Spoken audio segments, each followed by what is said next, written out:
Alors, bonjour à tous. Bienvenue à cette c'est le premier webinaire par le réseau au cours de management, au cœur du management. Donc, je suis très honoré, très content d'être le lanceur de cette série de webinaires.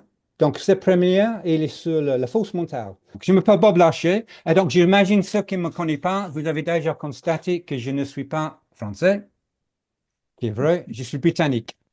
Donc, je suis en France depuis presque 35 ans maintenant.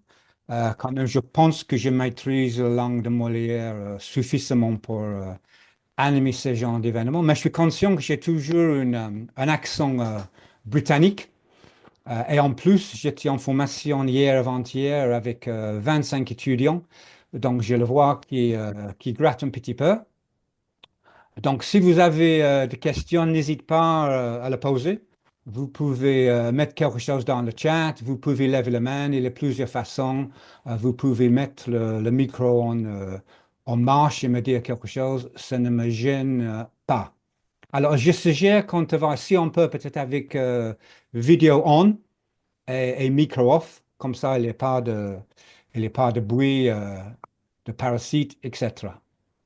Voilà, donc moi, je suis là, en fait, je suis consultant formateur, je suis coach, facilitateur, je fais pas mal de choses depuis 40 ans d'années.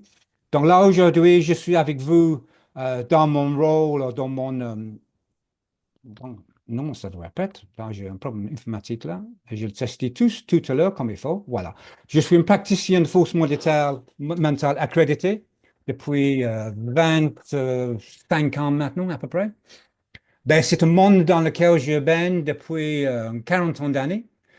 Et même si les 40 ans n'appelaient pas le fausse mentale, quand j'ai démarré en Angleterre avec de jeunes adultes, on appelait ça plutôt de character building ou de développement personnel. Ben, en fait, en revanche, c'était de le développement de la fausse mentale. Donc, moi, je suis praticien de fausse mentale. Ça serait bien peut-être si vous mettiez un peu juste dans le chat votre fonction, parce que je sais que certaines personnes se connaissent, d'autres ne connaissent pas. Est-ce que vous êtes formateur? Est-ce que vous êtes enseignant? Est-ce que vous êtes consultant? Juste pour, pas besoin de le mettre le nom, parce que ça paraît normal. Vous pouvez juste mettre dans le chat votre fonction, qu'est-ce que vous faites très rapidement. Donc, Caroline, enseignant chercheur, un coach pro et coach V, Virginie, OK. Assistant direction, coach, responsable communication marketing, consultant. OK, OK, OK, très bien. OK. Donc, on est un bon mélange de profils là. Alors, comme je dis, moi, je suis praticien de force mentale. Je baigne dedans depuis 40 ans d'années. Donc, si on a besoin de me contacter après, vous pouvez le faire. C'est assez facile. Bob Larcher, @boblarcher.com. Donc, c'est un mail facile à retenir. Donc, juste, est-ce que vous pouvez encore mettre dans le chat votre expérience de la force mentale? Est-ce que vous êtes un néophyte? Vous connaissez rien de tout sur le sujet? Vous pensez déjà, bon, c'est pas quelque chose qui existe. Est-ce que vous avez quelques connaissances? Est-ce que vous connaissez le sujet plutôt bien? Ou est-ce que vous êtes plutôt expérimenté? Donc, vous pouvez prendre ma place juste pour voir un peu comment je peux adapter un peu mon discours. Voilà, vous dites dans le chat A, B, C ou D. Comme ça, je vois un peu où vous êtes. Néophyte, entre un néophyte, quelqu'un qui connaît un petit peu quand même. Néophyte. Donc, si c'est le néophyte, je peux dire n'importe quoi. Ça, c'est super. Si j'ai des experts, il faut que je fasse gaffe à ce que je dis. Bon, OK. Donc, je prépare un petit PowerPoint. Donc, quand je fais des webinaires, donc, mon approche, c'est assez simple. C'est un peu noir sur blanc, pas de vidéo, pas de tout qui part dans tous les sens. Comme je dis, n'hésite pas, si vous avez des questions, s'il y a des choses qui ne sont pas claires, je vais regarder dans le chat régulièrement pour voir s'il y a des questions. Sinon, on y va. Voilà, j'ai construit cette webinaire, en fait, autour de 4 questions. Donc, c'est les questions qu'on me pose régulièrement. En fait, c'est quoi exactement la force mentale? Est-ce que c'est quelque chose de solide? Est-ce que c'est quelque chose plutôt abstrait? Qu'est-ce que c'est exactement? Deuxième question, pourquoi on parle de la force mentale? Parce qu'aujourd'hui, je constate qu'on parle pas mal. C'est vrai, depuis un moment, on en parlait pas mal dans le monde sportif. On entend souvent de la force mentale de joueurs de tennis, même des équipes, parce qu'il y a une notion de force mentale aussi collective. Donc, les joueurs de foot, je pense que l'équipe de Paris Saint-Germain, ils ont montré une force mentale assez importante il y a quelques jours. Et puis, il y avait l'équipe de rugby français qui a battu les Irlandais samedi dernier. Donc, je pense que c'est de bons exemples, le force mentale collectif. Ben, c'est pas que le sportif. Donc, on parle plus en plus, même dans les affaires, dans plusieurs domaines. Donc, pourquoi qu'on parle de la force mentale? Est-ce que c'est quelque chose qu'on peut mesurer? Est-ce que c'est quelque chose qu'on peut quantifier? Est-ce qu'on peut voir si on a, si on n'est pas? Et est-ce que c'est quelque chose qu'on peut développer? Ou est-ce qu'on est à un certain niveau de force mentale? Est-ce qu'on est je sais pas, obligé de rester où on est, ou est-ce qu'on peut le développer, est-ce qu'on peut accroître notre force mentale? Voilà, je vais répondre à ces questions-là dans l'heure que nous avons. Nous. Donc, comme je dis, n'hésite pas à me poser des questions. Je garde un peu de temps à la fin pour avoir questions de réponse. Donc, est-ce que c'est tout OK pour tout le monde jusque-là? Je vais attaquer. Donc, première chose à comprendre, c'est que la force mentale, en fait, c'est quelque chose qu'on ne voit pas. En fait, c'est invisible. Alors, souvent, on entend dans des matchs de tennis, on va entendre je me souviens des matchs entre Nadal et Federer, et le Nadal qui gagne le premier 2 sets, et puis Federer, grâce à son mental fantastique, il revient, il gagne le 3 sets suivant, il gagne le tournoi. Et tout le commentateur va dire, ouais, il a montré une force mentale, etc. Et souvent, moi, je disais à l'époque, mais qu'est-ce que je veux en termes de force mentale? Je veux quelqu'un qui a peut-être joué un peu mieux, qui a couru un peu plus rapidement, qui a tapé la balle un peu plus fort. Ben, est-ce que ça, c'est la force mentale? Ben, en fait, la force mentale, c'est quelque chose d'invisible. On ne le voit pas, en fait. En fait, la force mentale, il se trouve, je fais clic, il n'y a rien qui se passe. Et il se trouve dans la partie de notre personnalité qui, en fait, qui est invisible. Si vous connaissez le pyramide ou l'iceberg voilà, de Freud, donc il y a une partie de l'iceberg qui est invisible, qui est submergée, et une partie de l'iceberg qui est immergée. Donc il y a à peu près, on dit, à peu près 20% de nous, on le voit, et les 80% qu'on ne voit pas. Donc, le 20% qu'on voit, comme tout le monde sait, ça c'est ce qu'on dit, nos comportements, ça c'est des choses qu'on peut toucher. Donc, quand le commentateur dit, voilà, on a montré un fausse mental, en fait, ce qu'on voit, c'est quelqu'un qui court plus vite, qui est peut-être plus déterminé, qui crie un peu plus, etc. Ben, c'est pas ça qui est la fausse mentale. En fait, la fausse mentale, il est en bas, il est submergé, il est caché là avec nos valeurs, nos croyances, nos rêves, tout le parti positif de nous. Bon, il est là aussi avec la partie qui est un peu plus noire de nous, nos passions, nos injonctions, etc. Et tout ça vient en grande partie, même si notre génétique, il est là pour un peu quand même, on est tous des gènes, on est tous un DNA qui va nous aider.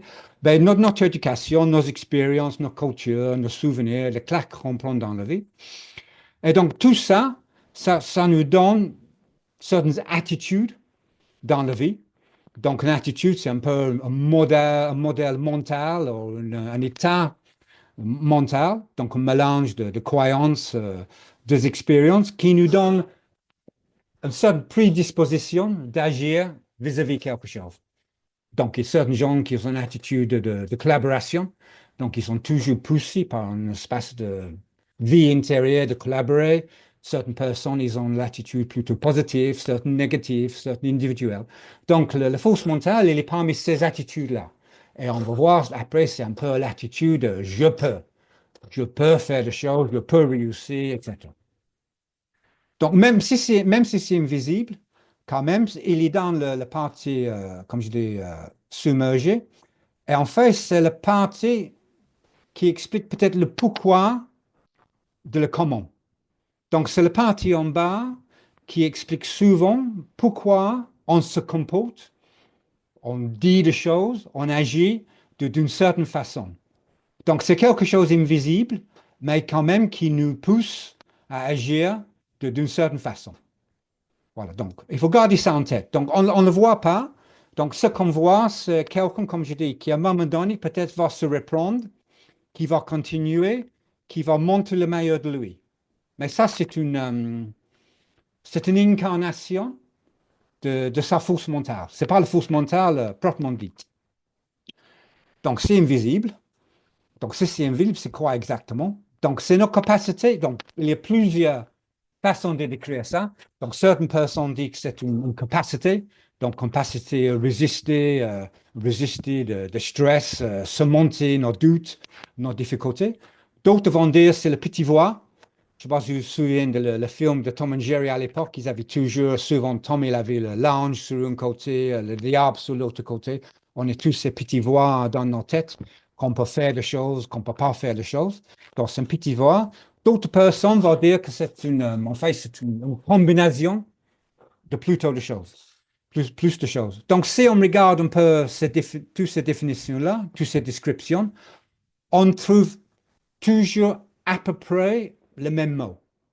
On va parler de défis, on va parler de cette capacité de faire face, on va parler de cette capacité de rebondir, je reviens, ne pas abandonner, je ne laisse pas. Donc, Federer qui a perdu les premières deux manches, donc il ne lâche pas, il revient, il rebondit, il continue. On va entendre des mots comme confiance, être en contrôle, maîtrise, etc. Donc, il y a plusieurs mots. Donc, aujourd'hui, on va dire ça se trouve dans la tête. C'est vrai, c'est pas ailleurs, c'est pas dans le muscle, c'est pas une question de biceps, de triceps, de testostérone.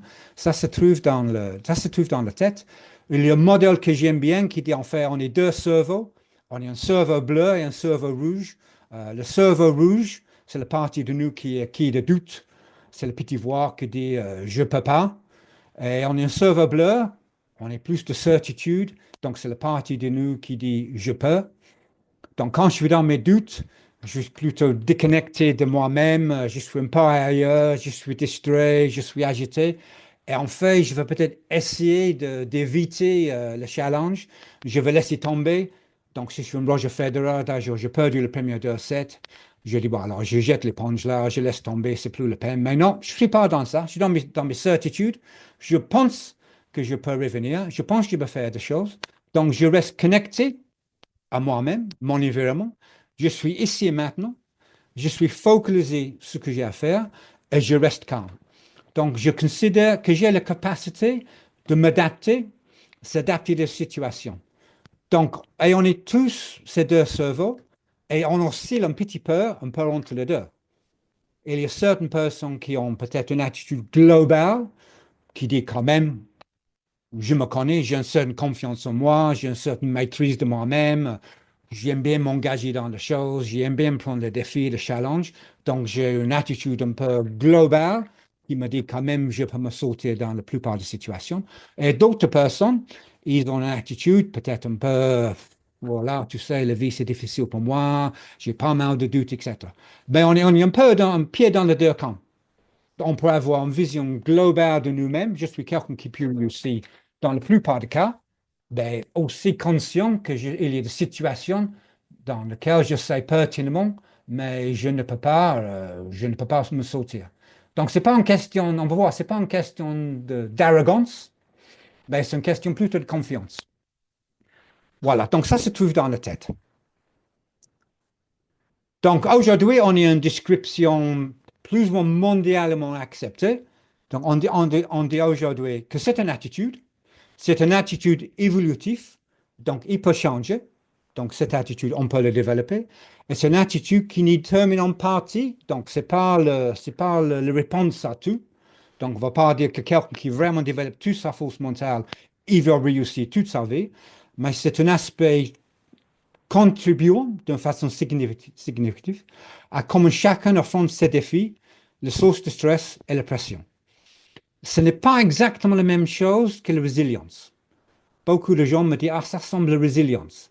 Alors, c'est vrai, la résilience, c'est notre capacité de rebondir après qu'on a fait face à une situation difficile. Mais entre résilience et la force mentale, il y a une différence dans une question d'être proactif ou non. Donc, dans la force mentale, on trouve une notion de proactif. Donc, les gens qui ont une force mentale élevée, c'est des gens qui vont, enfin, il va chercher les difficultés. Donc, il va chercher le défi, il va chercher le challenge. Ça, c'est pourquoi c'est souvent quelque chose qu'on associe avec peut-être des entrepreneurs, des grands leaders, des sportifs d'élite.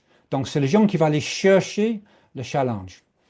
La résilience, c'est plutôt les gens, ils ne cherchent pas le challenge, mais quand le défi ou le challenge tombe dessus, ils sont capables de mettre ensemble une partie d'eux, ils font face à ce challenge, et quand ils sont finis dans le challenge, ils reviennent un peu au neutre.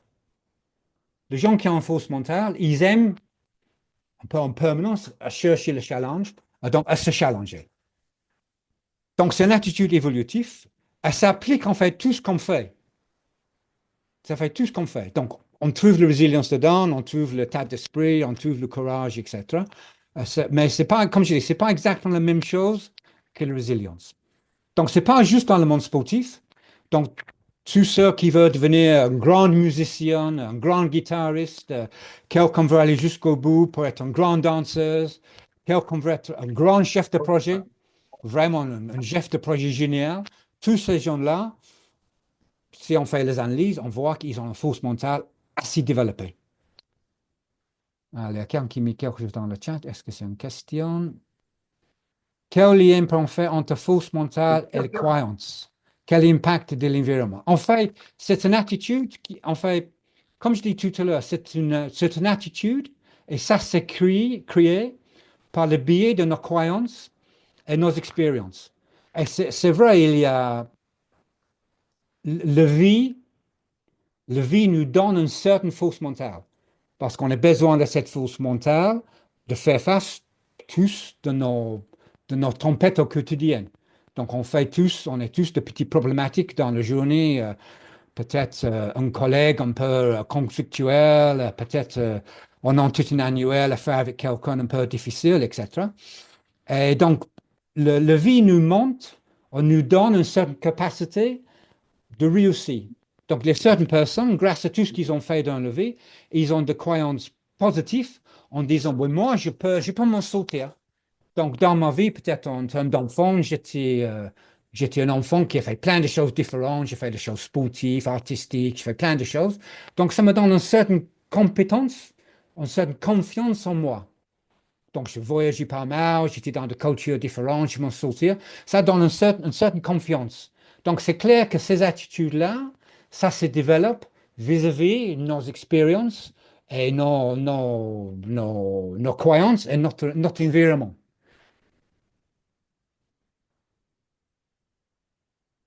Alors, donc ça s'applique à tout.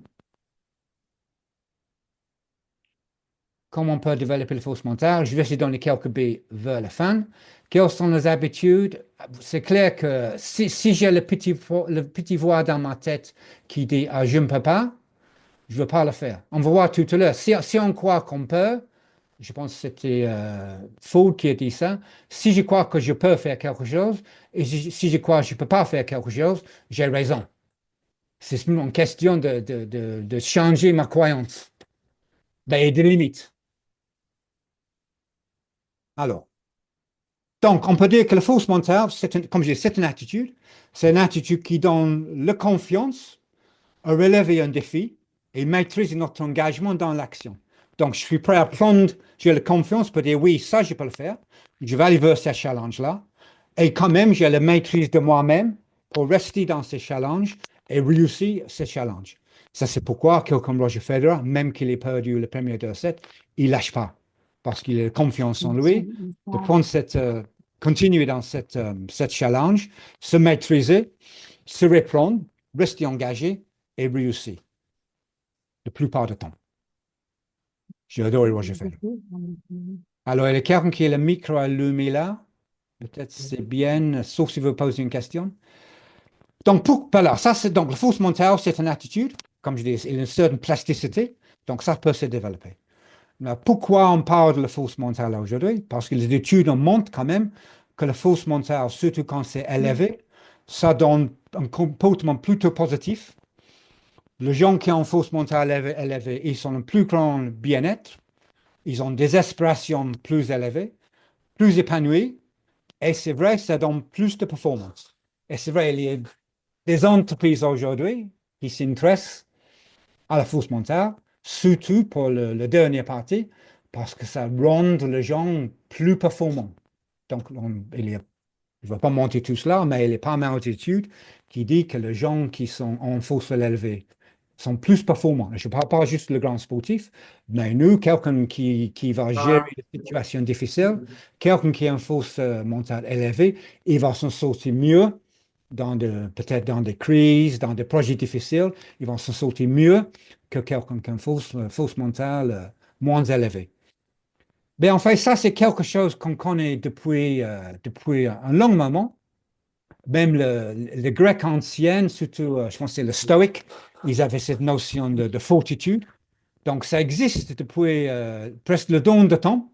Je pense l'aube de temps. Peut-être les hommes de Cro-Magnon qui réussissent à tuer le tigre, le gredon et le mammouth, ceux qui ont vécu. Peut-être ils avaient plus, sans savoir, plus de force mentale que les autres. Et je pense que même quand Darwin a parlé de la survie de l'espèce, c'est l'espèce qui avait le plus de force mentale de s'adapter, prendre des challenges, et sauter et continuer. Donc, la force mentale, c'est pas quelque chose, c'est pas un mode, c'est pas quelque chose qui vient de nulle part. C'est quelque chose qui existe depuis, je veux dire, presque l'éternité, mais qu'aujourd'hui, ça se cristallise dans quelque chose plus, presque plus scientifique. On va voir après avec des mesures. Donc, je réponds déjà, on peut le mesurer. J'explique qu'on peut le mesurer. Donc, ça devient quelque chose plutôt compréhensible et peut-être quelque chose plus concret et moins abstrait. Donc, le force mentale, moi, c'est une bonne chose. C'est bien d'avoir le force mentale.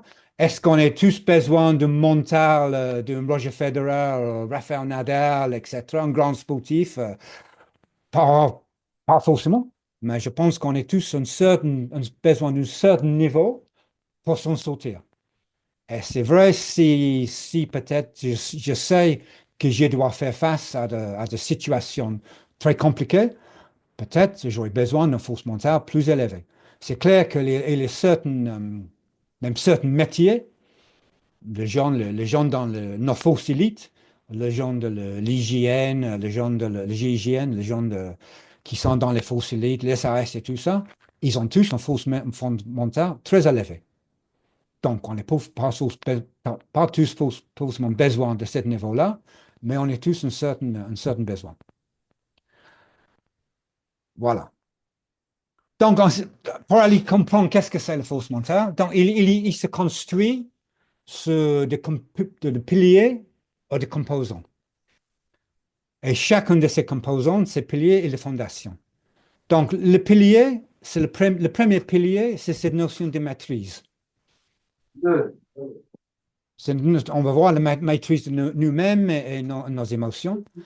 Le deuxième, comme je dis tout à l'heure, c'est cette notion que je peux ou je ne peux pas.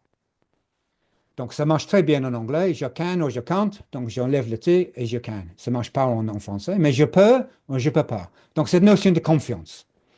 Il y a une notion d'engagement. Donc, je reste. Donc, ce n'est pas juste que je me maîtrise, j'ai la confiance. Je reste dans le défi. Et le dernier, c'est le défi lui-même. Donc, je suis prêt à prendre un défi. Dans chaque pilier, il y a deux fondations. Enfin, vous allez voir tout à l'heure. Enfin, c'est ces fondations-là qu'on mesure pour voir où on est dans notre force mentale. Donc, dans la maîtrise, il y a deux notions. Il y a la maîtrise de nos vies. Est-ce que je suis quelqu'un qui... J'ai le sentiment que je maîtrise ma vie. Je sais où je vais dans ma vie. On parle aujourd'hui beaucoup de le grand pourquoi. Pourquoi j'existe, pourquoi je suis sur Terre, qu'est-ce que je dois faire? Est-ce que je maîtrise ma vie? Est-ce que je suis quelqu'un qui sait où je vais dans ma vie? Est-ce que j'ai une ligne directrice? Ou est-ce que, en fait, je subis les aléatoires des autres? Tous mes amis veulent que je vais au cinéma, moi je veux aller au resto, et chaque fois je dis, bon, allez, on va au cinéma. Est-ce que je laisse les autres décider vis-à-vis leurs objectifs, leurs envies, leurs besoins? Ou est-ce que quand même je respecte mes propres besoins, mes propres valeurs, mes propres envies? Donc, le maîtresse de ma vie.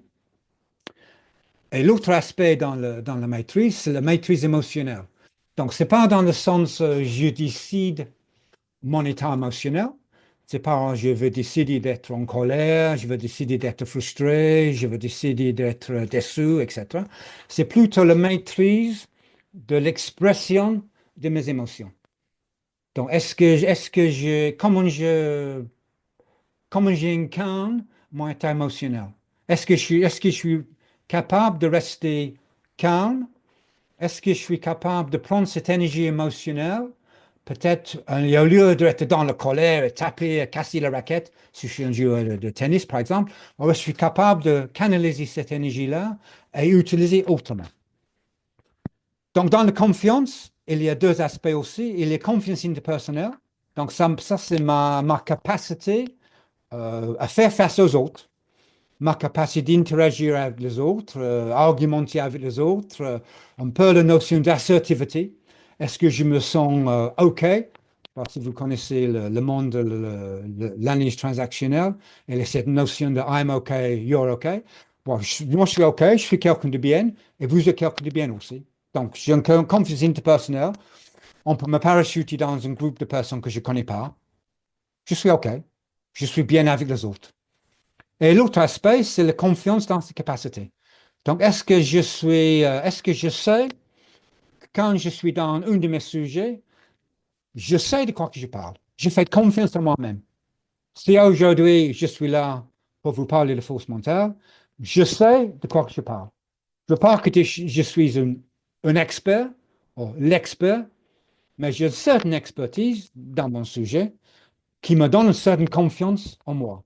Donc, je peux me sauter, on peut se sauter dans ce plan de confiance sur deux aspects. Peut-être que je ne connais pas trop mon sujet, mais quand même, je suis bon avec les gens. Je suis là, à l'aise.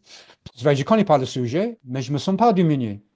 D'autres personnes, ils ne sont pas très à l'aise avec les autres.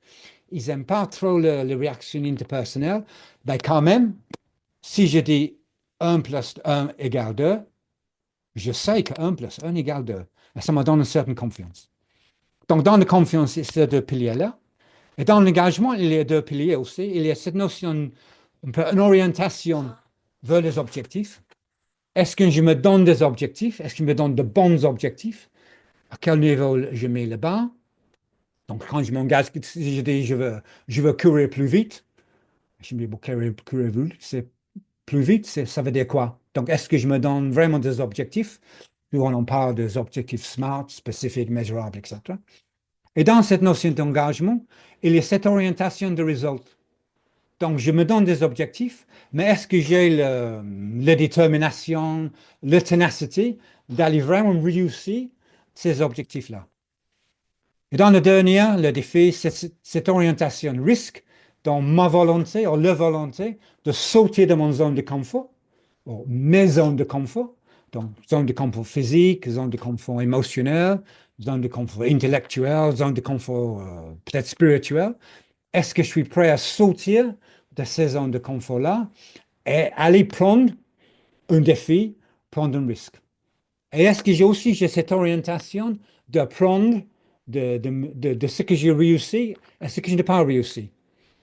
Donc, ce n'est pas juste de prendre de mes échecs, mais c'est aussi de prendre de mes réussites. Donc, le force mentale, il s'est construit comme ça. Donc, il y a quatre piliers et chacun est basé sur deux fondations. Et enfin, après, on va voir comment on le mesure. En fait, ce qu'on mesure, c'est ces fondations pour voir est-ce qu'on est de faille, est-ce qu'on est de faiblesse dans nos fondations. Et c'est peut-être pour répondre à tout à l'heure, c'est comme ça qu'on peut augmenter nos forces mentales en faisant quelque chose vis-à-vis nos failles. Donc, on peut renforcer le partie de nous qui est déjà fort, mais on peut aussi faire quelque chose pour augmenter les parties qui sont un peu peut-être plus faibles. Voilà, question, est-ce que nous avons tous de la force mentale. Bon, comme j'ai dit tout à l'heure, oui, nous avons tous la force mentale. Donc, en fait, les études nous montrent que la force mentale il est distribuée assez d'une façon gaussienne, assez normale. Donc, il y a des gens qui ont très peu, mais comme ils n'ont pas rien, moi, j'ai souvent tendance à dire quelqu'un avec zéro force mentale, peut-être il est déjà mort. Donc, je pense qu'on est tous une certaine force mentale. Il y a certains qui ont une force mentale, il y a un peu. Il y a certains qui tombent dans le moyen.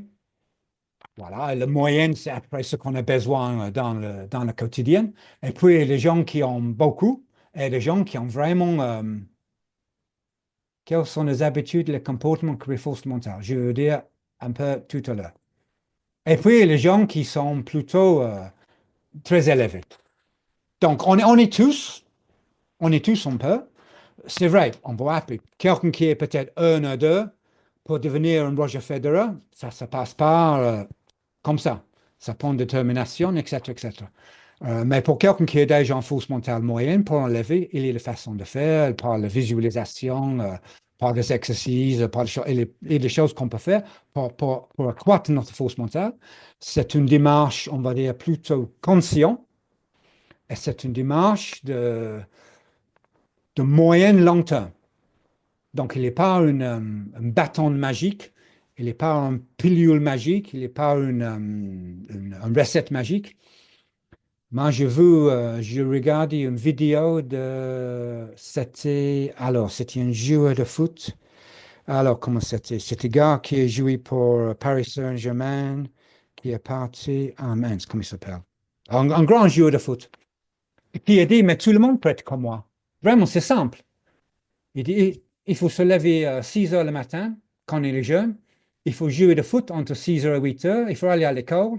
Pendant la pause, on joue au foot. Le soir, on joue au foot. Donc, on est dédié. Il faut s'appliquer. Il faut de la détermination. Mais voilà. Non, Ronaldo, ouais, c'était Ronaldo. C'était Ronaldo qui dit c'est simple. Et quand on voit tout ce qu'il est fait pour où il est, et c'est un peu comme Federer. Moi, j'ai regardé pas mal les Olympiques cette année et j'ai regardé un petit peu les entraînements de tous les grands sportifs. Pour être où ils sont, c'est impressionnant. Le nageur, il passe 40 heures par semaine dans l'eau. Le tennisman, il joue la nuit. Donc, mais nous, on n'est pas censé peut-être avoir une force mentale comme ça. Ben, c'est vrai, c'est pas quelque chose en claquement de doigts en disant, oui, oui, je veux devenir un grand guitariste. Voilà, je fais guili sur la guitare une ou deux fois par semaine et je vais arriver. Je vais arriver, mais ça va prendre du temps. Oui, oui, c'est ça. C'est le fait cumulé. Et il y a un Britannique aussi. C'était le dernier entraîneur de l'équipe de rugby britannique qui a parlé de cette notion d'une accumulation de petites choses. On va voir, on peut avoir un faille important qu'on a vraiment besoin de travailler dessus. Et je vais parler d'un exemple d'un tennisman qui a cette faille-là. Mais c'est une accumulation de petites choses qu'on peut mettre ensemble qui peuvent nous permettre d'avancer. Voilà, c'était Louis Stuart Lancaster, merci, qui est parti. Quand même, il a mené l'équipe de rugby britannique pas loin quand même. Donc, peut-on mesurer? Oui, oui, on peut le mesurer. On a mot, on peut, oui. Sinon, je ne vais pas poser la question. Donc, il y a plein de questionnaires qui existent. Il y a des questionnaires qui existent depuis peut-être une vingtaine d'années maintenant, construits par des psychologues britanniques. Je dis bonjour à John parce que je ne sais pas si John était déjà là, mais j'ai vu son vignette. Bonjour à John. Afrique du Sud, content que tu es là. Donc, il y a toute une série de questionnaires maintenant qui existent dans plusieurs façons. Donc, le plus intéressant, c'est quand on appelle MTQ+. Donc, ça existe en français aussi. Enfin, vous allez voir, ça existe dans plein de langues. Donc, c'est des questionnaires qui existent. Voilà, c'est des questionnaires psychométriques. Donc, ils sont tous normatifs, validés, tout ce que tu veux. Ils sont passés par les associations psychologiques britanniques, américaines, etc. Donc, c'est des questionnaires qui sont multilingues. Il existe dans, je ne sais pas aujourd'hui, peut-être dans une vingtaine de langues. Ils sont tous en ligne et ils sont relativement rapides à faire. Ça prend 10 minutes. Oui, meilleur pour rugby que le foot. Oui, oui, oui, ok, merci. Voilà, donc on peut le mesurer aujourd'hui d'une façon scientifique. Donc il y a des questionnaires qui existent, que moi j'utilise depuis de plusieurs années. Et en fait, moi j'ai commencé avec Jean-Claude Moulin, il y a une vingtaine d'années maintenant, un peu plus, d'intéressé dans cette démarche. Et en fait, la première chose que j'ai fait moi, quand on a traduit en français, etc., on a testé à peu près 1000 personnes pour voir qu'est-ce que ça nous donne. Et en fait, on a reproduit une courbe assez normative. Donc, le norme dans une courbe gaussienne, c'est 5,5. Et à l'époque, on est arrivé à 6 pour la population française. Donc, première chose, j'ai validé ça. Donc, et maintenant, moi, j'utilise. Donc, on peut le mesurer. Donc, on peut le mesurer. Et deuxième question derrière, quand mon écran il change, il va changer. Je clique partout. Voilà. Est-ce qu'on peut le mesurer? Oui, on peut le mesurer. Et on peut le développer. Et le point de développement, en fait, c'est en mesurant, en utilisant un test. C'est pour voir concrètement où je suis. Donc, je dis le MTQ+, c'est le plus intéressant parce qu'il nous permet d'avoir une vision de nous-mêmes globale dans ma force mentale. Est-ce que j'ai une force mentale plutôt élevée, très élevée, moins élevée, etc. Et en plus, il nous donne un aperçu de notre force mentale fondation par fondation. Donc, on peut avoir, par exemple, il y a quelqu'un qui a une maîtrise de sa vie très élevée, mais peut-être une maîtrise émotionnelle moins élevée. Donc, on peut mesurer tous les aspects différents. Et quand on sait où on est, c'est à partir de là où on peut commencer à se le développer d'une façon concrète. Donc, le test que j'utilise moi, c'est une vision peut-être un peu plus scientifique. Et souvent, quand je fais ça avec les gens disent oui, j'avais le sentiment que c'était là. Donc, c'est rare que les gens me disent, voilà, un fausse mentale 2, non, c'est pas moi. Hein. Tu sais, moi, je suis quelqu'un qui maîtrise mes émotions. Normalement, les gens disent oui. Donc, pour moi, c'est une bonne mesure et ça donne la base pour avoir un développement un peu plus concret. Donc, comme je dis, le développement, ça commence avec un test. Je vais prendre le même exemple. Donc, ça commence en identifiant où sont nos mains faibles. Donc là, les quelqu'un avec une main faible à 2, peut-être à 6, tout dépend sur le profil. Hein. Donc là, l'objectif, c'est d'identifier nos mains faibles, nos tendons d'Achille. Donc, on est tous aussi forts que nos mains faibles. Donc, j'ai pris l'exemple de certaines personnes, ils ont plusieurs mains faibles. Hein, on pourrait avoir plusieurs mains faibles. Hein. Donc, j'ai pris cet exemple-là parce que je lui fais le parallèle avec un grand joueur de tennis qui est Djoko Nokovic, Djoko. Donc, j'ai pas testé, hein, je n'ai pas coaché Nokovic, mais c'est quelqu'un qui est sans doute un force mentale élevée. On ne peut pas dire le contraire. Quelqu'un qui est champion au monde, numéro un, tout le reste, on ne peut pas dire qu'il a une force mentale élevée.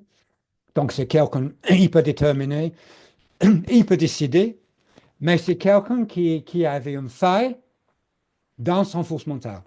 Et c'est quelqu'un qui lui-même, il a admis qu'il ait cette faille. Donc, cette faille, c'est le manque de cette maîtrise émotionnelle.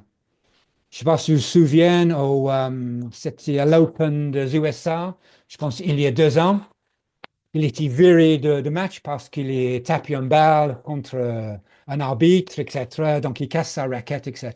Donc, il est conscient qu'une de ses failles, il lâche, ça c'est le côté positif de ses émotions, mais le côté négatif, que des fois, ça le joue de mauvaise tour. Et j'ai vu une vidéo de lui et il dit, c'est vrai, je suis conscient que ça m'aide, mais à la fois, des fois, ça m'a fait de mauvais tours. Il a pris un coach, c'était pas moi, il a pris un coach, et il a travaillé un peu, pas mal, un peu sur ce côté émotionnel, pour mieux gérer cette énergie émotionnelle et mieux canaliser cette énergie émotionnelle et utiliser quelque chose de positif. Voilà. Donc, je veux juste peut-être quelques mots sur le force mentale collectif. Donc, le force mentale collectif dans une équipe, ça donne ce sentiment de nous. Il y a une confiance de nous je vois dans les équipes de rugby à bon niveau, quand on voit le match le match de samedi dernier. Quand on passe le balle derrière, on ne regarde pas. J'ai confiance que le coéquipier, il est là. Il a cette confiance en nous. Donc, il a cette confiance en nous. Il a cette maîtrise. On a l'impression que c'est l'équipe, c'est nous qui maîtrisons nos destinées. C'est pas les autres équipes, c'est pas notre environnement, c'est nous qui prenons en main dans destinée. On voit l'entraide, on voit le soutien dans l'équipe et on voit cette solidarité dans l'action. Dans le force mentale, il joue à la fois sur l'aspect individuel et aussi sur l'aspect collectif. Donc voilà, une équipe mentalement forte, ils ont des objectifs clairs, bien définis, ils traitent efficacement leurs conflits, etc. Donc c'est une équipe vraiment, c'est une équipe performante. Voilà. Allez, je veux juste peut-être dire quelques mots entre notion de force mentale et force brutale. Parce que c'est vrai, des fois, la force mentale, comme il est souvent associé avec un côté un peu macho, donc un peu rough, comme on dit en anglais. En anglais, on dit mental toughness et mental roughness. C'est donc cette impression de bagarre, etc. Donc c'est vrai, dans la force mentale, on voit les gens qui sont disciplinés et structurés. Ça nous aide à nous maîtriser. Donc j'ai une certaine discipline dans ma vie, dans une certaine structure dans ma vie. Des fois, ça peut nous mener à être un peu plus peut-être dogmatique et rigide, ou peut-être être perçu comme dogmatique et rigide. Donc les gens qui sont concentrés, déterminés, ils sont dans l'engagement, ils peuvent être un peu perçus comme aveuglés, donc ils sont tellement focalisés qu'ils ne voient pas ce qui tourne autour d'eux. Voilà, il y a aussi une notion de force tranquille, je veux dire un mot sur ça. Donc, ils peuvent être perçus comme aveugles et têtus. Donc, et les gens qui sont, il ne va pas faire clic, ouverts optimistes, donc c'est les gens qui sont prêts à sortir de la zone de confort, tester des choses, etc. Donc, ils sont dans le défi, ils peuvent être perçus comme imprudents, impulsifs. Et, excuse-moi, dans l'autre sens. Et à la fin, il y a les gens qui sont cette notion en termes de confiance assertif, ils sont informés, ils connaissent leur sujet. C'est pas une question d'être arrogant et opinionné. Donc moi, je trouve ça pas mal avec des gens qui sont en force mentale assez élevée pour voir en fait comment ils vont incarner cette force mentale. Est-ce qu'ils sont dans le côté gauche? Voilà, je suis discipliné, je suis structuré, je suis tenace, je suis déterminé, je suis optimiste, je ne suis pas dogmatique, rigide, aveuglé, etc. Donc, en synthèse, parce que je laisse le temps pour des questions, donc, la force mentale, il explique comment on réagit au stress, la pression, aux opportunités, aux défis. Nous avons tous besoin d'une certaine force mentale. On n'a pas tous besoin de force mentale de Nadal, un Mbappé ou des autres. On est tous de force pour faire face à nos petites tempêtes quotidiennes. La force mentale est tous distribuée, donc on en a tous plus ou moins. On peut le mesurer et on peut le développer, comme on dit, par une agrégation consciente de petits changements. Donc on ne va pas passer d'une force mentale 1 à 2 en force mentale 8 à 10.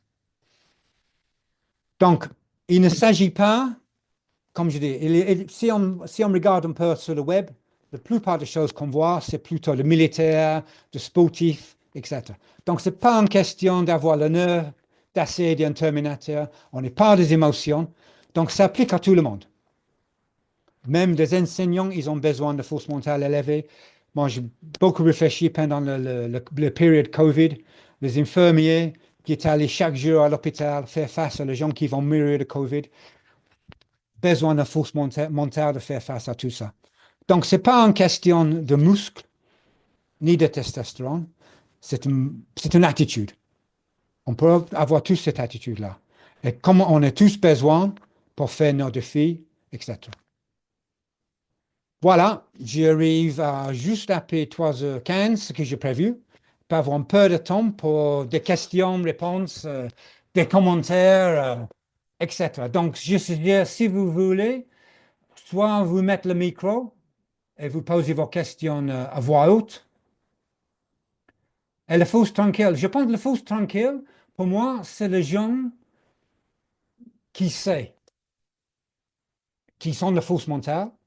Ils savent, et en fait, ils se trouvent au côté gauche.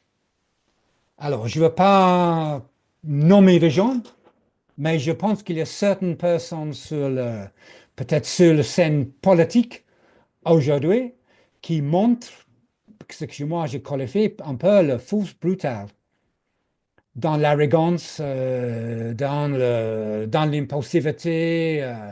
Et je ne veux pas donner le nom, mais il est clairement des gens sur la scène internationale aujourd'hui. C'est pas la fausse tranquille. Je pense qu'il y a d'autres personnes sur la scène internationale, soit politique ou autre. Ils sont là. Ils ont cette fausse mentale. Mais ça se paraît pas une fausse tranquille. Je pense que malheureusement aujourd'hui, peut-être pour être perçu et avoir un impact, quelque part, on a besoin d'être un peu dans l'arrogance, dans dans l'hubris, dans je connais tout, dans le je suis le meilleur, pour être entendu et perçu.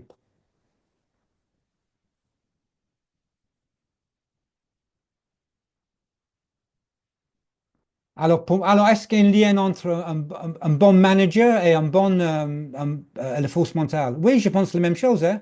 Un bon manager, c'est quoi un bon manager? C'est quelqu'un qui va faire face à ces défis. Il va voir qu'il y a un problème dans son équipe. Il va voir, dire, oh là là, j'ai pas envie d'aller dedans, je ne vais pas parler, discuter de ça, je vais éviter, etc. Il va aller dedans. C'est quelqu'un qui va peut-être essayer de créer une équipe qui est même plus fort que lui. Parce qu'il est un fausse mental, il a la confiance en lui. Donc, je vais développer la confiance chez les autres. Je pense qu'un bon manager, il doit avoir. Moi, je travaille pas mal. Je fais pas mal de formation en management, de formation en leadership dans différentes entreprises. Et je parle et je travaille le fausse mental, cette capacité de prendre en main le défi, ne pas laisser des choses, ne pas procrastiner, aller voir les actionnaires, les parties prenantes, aller voir le client qui n'est pas content, faire face aux gens, ça fait partie de fausse mentale. Mais on va on va faire face aux gens dans une confiance interpersonnelle, dans une confiance dans mes compétences, dans mes capacités, pas dans une arrogance, etc. Donc, si vous avez envie de questions, peut-être vous pouvez mettre le micro, on me l'a posé à voix haute. Je pense que c'est pas le seul qui a un mauvais accent français. Non, Allez, non, pas ça, Bob. alors, c'est quoi ta question, John? Ah, j'ai vraiment peur à poser une question en français parce que ça fait une trentaine d'années que j'ai vécu à Toulouse. Et donc, je vais essayer quand même. Euh, à mon avis, la force mentale, il faut être flexible. Donc, comment on peut avoir des convictions fortes, mais rester ouvert au changement? Oui. Pour moi, je pense comme souvent les gens, ils ont l'impression que cette force mentale, c'est le Terminateur. Ils savent où ils vont.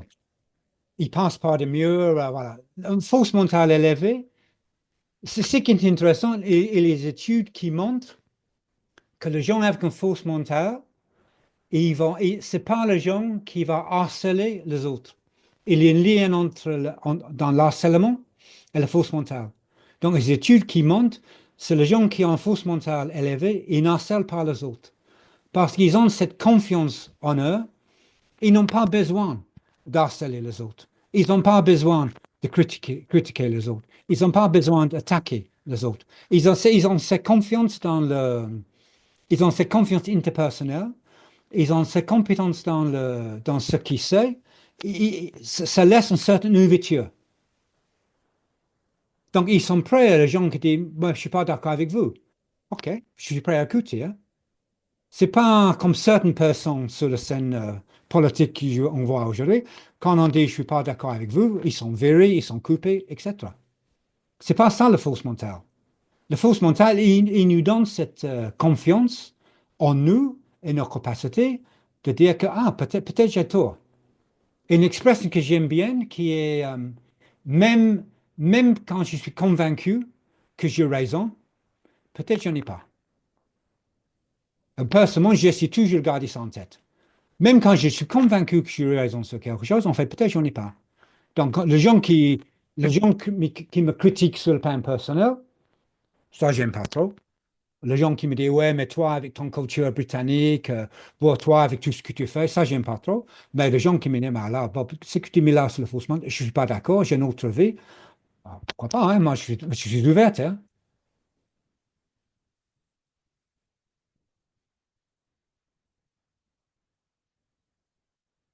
Alors, la notion de cette confiance qui est ancrée en nous d'une façon permanente. Alors, pour moi, c'est les gens qui ont cette force mentale ancrée en eux, en fait, ils sont capables de faire la distinction de le challenge qu'il va prendre. Donc, comme je dis, cette notion de force mentale, c'est une notion proactive. Donc, c'est pas que je me jette dans tout le challenge. Si je prends encore le tennisman, il prend des challenges en tennis. Ils n'ont pas décidé de jouer au foot, de faire du kayak, autre chose.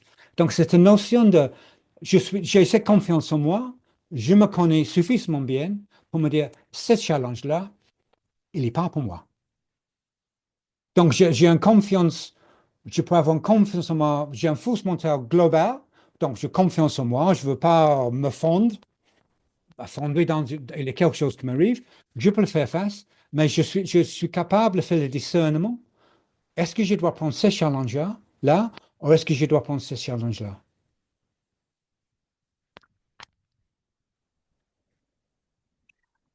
Bonjour Bob, juste Ouais. une question. Donc finalement, c'est quand même justement très très proche du concept de confiance. La confiance, c'est une Difficile grande. même à distinguer de la confiance parce que ça se nourrit des mêmes choses, non? Oui, oui, la confiance, c'est un pilier important. Mais je peux avoir confiance en moi, mais si je n'ai pas cette attitude de m'engager, voilà, je peux avoir la confiance en moi qu'un jour, je sais, je peux jouer la guitare. Je sais que je peux jouer la guitare. J'ai la confiance en moi qu'un jour, je vais devenir un grand guitariste. Mais si je ne m'engage pas vraiment, si je ne m'applique pas, si je joue pas deux, trois fois par jour, etc., je peux avoir cette confiance en moi que c'est vrai. Un jour, je peux devenir un grand guitariste. Mais si je ne m'applique pas, cette confiance en moi, il se ne réalise pas. Soit souvent, on dit que dans le modèle de la force mentale, il y a deux côtés. Il y a un peu un côté interne, qui est la confiance, ma confiance en moi, la confiance dans ma capacité, et cette notion de maîtrise de ma vie et la maîtrise de mes émotions. Il y a un aspect qui est plutôt externe, c'est-à-dire de m'engager dans un défi qui vient de l'externe, apprendre de ces choses qui viennent de l'externe, définir des objectifs vers l'externe et avoir la détermination vers l'externe. C'est souvent, on appelle la force mentale une attitude en action. Parce qu'il y a cette partie en interne, donc la confiance en moi, mes maîtrises, que j'applique à mon monde extérieur. Non, mais c'est vrai, le pilier, et il y a des gens qui sont ça parce que peut-être ils n'ont pas une grande confiance en eux, mais quand même, je sais où je vais, je sais ce que je dois faire avec ma vie, je, je garde mes émotions, je suis assez déterminé, donc j'avance, mais il y a une partie de moi, voilà, c'est un peu l'imposter syndrome, voilà, j'y arrive, mais Denis, je il est coach, 13h30. il est 13h26, c'est le moment, il me reste 4 minutes. Je coach quelqu'un récemment qui elle arrive, elle réussit de faire des choses, ben elle a une très faible confiance en elle.